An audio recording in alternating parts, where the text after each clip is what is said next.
Hi, I'm going to read Tops and Bottoms today. It's adapted and illustrated by Janet Stevens.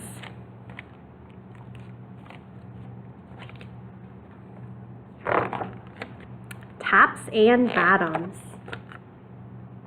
Once upon a time, there lived a very lazy bear who had lots of money and lots of land.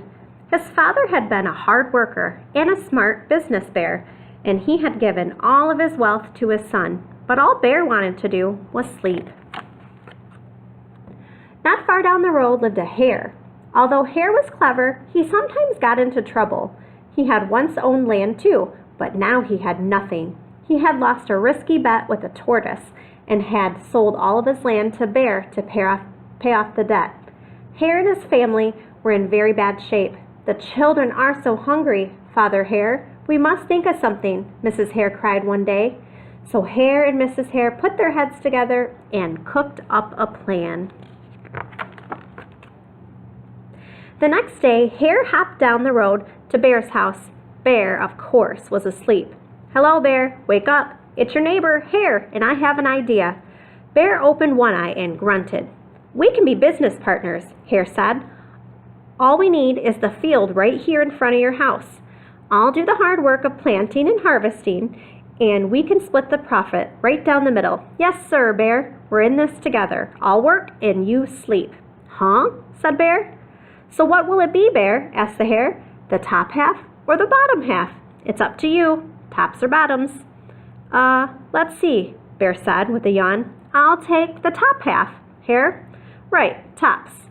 Hare smiled. "It's a done deal, Bear." So Bear went back to sleep, and Hare and his family went to work. Hare planted, Mrs. Hare watered, and everyone weeded.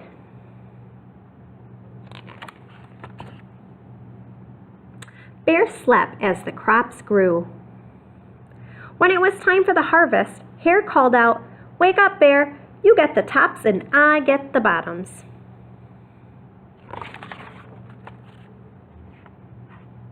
Hare and his family dug up the carrots, the radishes, and the beets. Hare plucked off all the tops, tossed them into a pile for Bear, and put the bottoms aside for himself.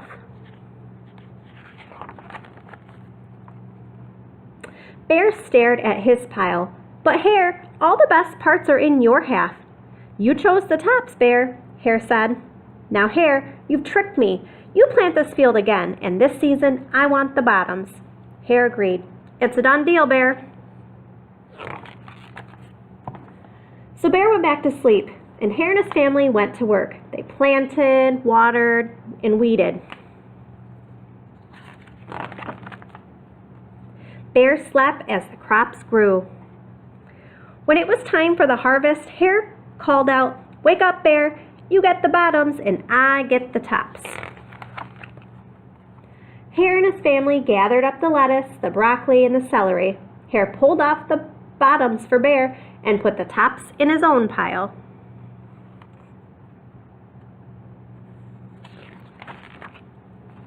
Bear looked at his pile and scowled. "Hare, you have cheated me again." "But Bear," Hare said, "you wanted the bottoms this time." Bear growled. "You plant this field again, Hare.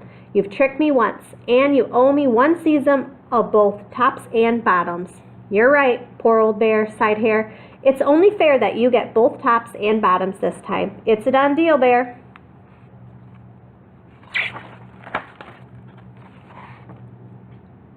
So Bear went back to sleep, and Hare and his family went to work. They planted, watered, and weeded, then watered and weeded some more.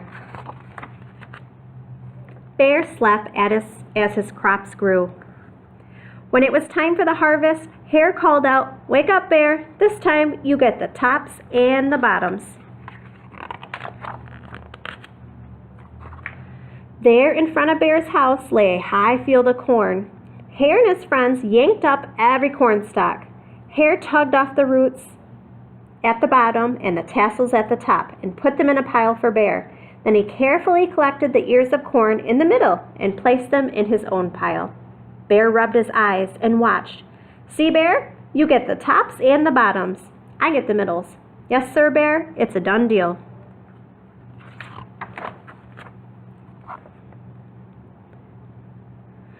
By now, Bear was wide awake. "That's it, Hare," he hollered. "From now on, I'll plant my own crops, and I'll take the tops, bottoms, and middles." Hare and his family scooped up the corn and hopped down the road towards home. Bear never again slept through a season of planting and harvesting. Hare bought back his land with the profit from the crops, and he and Mrs. Hare opened a vegetable stand. And although Hare and Bear learned to live happily as neighbors, they never became business partners again. The end.